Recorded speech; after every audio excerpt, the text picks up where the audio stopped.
नमस्कार, मेरा नाम एडवोकेट अशोक कुमार सागर है और सागर लॉ सॉल्यूशन पर आपका स्वागत है।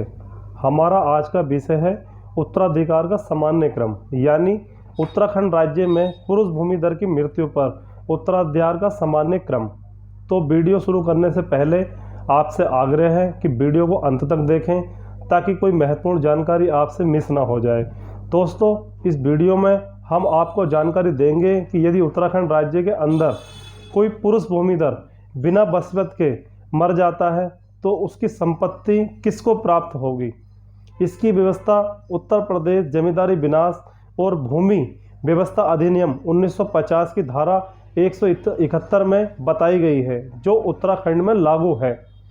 इसके अनुसार अब हम आपको बताते हैं। नंबर 1, विधवा और प्रतिशाखा के अनुसार पुरुष पारंपरिक वंशज यानी पुत्र, चाहे वो कितनी भी निचली श्रेणी का हो।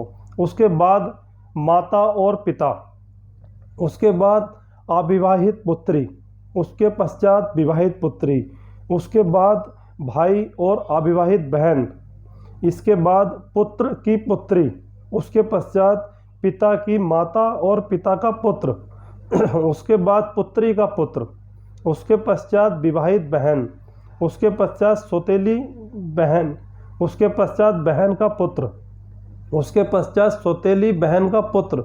सौतेली बहन उसी पिता की पुत्री हो जिसका मृतक पुत्र था। उसके बाद भाई के पुत्र का पुत्र, उसके पश्चात माता की माता का पुत्र, उसके पश्चात पिता के पुत्र का पुत्र। तो दोस्तों, अब हम आपको चार्ट के माध्यम से समझाते हैं। चलिए दोस्तों, अब इस व्यवस्था को हम चार्ट के माध्यम से समझते हैं। कोई पिता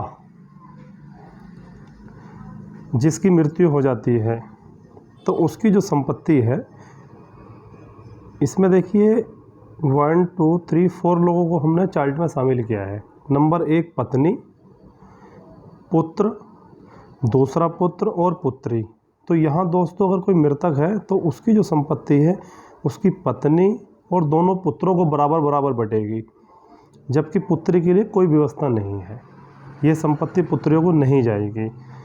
इसी में एक चीज़ और हम आपको समझाते हैं। यदि मृतक का कोई पुत्र, उसकी मृत्यु हो गई है और उसकी पत्नी और पुत्र और पुत्री हैं, तो यहाँ जो तीसरा हिस्सा है वो आप यहाँ ये इस तरीके से देखिए, वो तीसरा जो हिस्सा है वो इसकी पत्नी यानी कि मृतक की पुत्रवधू और पौत्र को चला जाएगा, पौत्री को नहीं जाएगा। दोस्तों, आज भी बहुत से ऐसे राज्य हैं जिसमें पिता की खेती वाली भूमि में बेटियों को हिस्सा नहीं मिलता है, क्योंकि खेती की भूमि के मामले में राज्य का कानून लागू होता है। इसी तरह से उत्तराखंड राज्य में यदि कोई भूमिधर मर जाता है तो उसकी संपत्ति उसकी विधवा व पुत्रों को ही प्राप्त होती है। जबकि 9 सितंबर 2005 को हिंदू उत्तराधिकार अधिनियम 1956 में संशोधन करके मृतक पिता की संपत्ति में पुत्रियों को भी अधिकार दे दिया गया है और पुत्रियों को भी पुत्रों के समान ही माना जाएगा। लेकिन धरातल की स्थिति आज भी कुछ अलग है।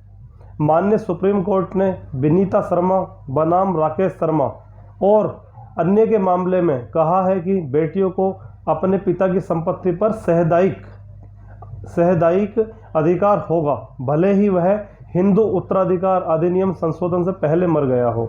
ध्यान रहे कि यदि संपत्ति के स्वामी ने अपने जीवन काल में कोई वसीयत कर दी है तो धारा 171 के प्राविधान लागू नहीं होंगे और जिसके हक में वसीयत की गई है उसी व्यक्ति को संपत्ति ट्रांसफ़र हो जाएगी।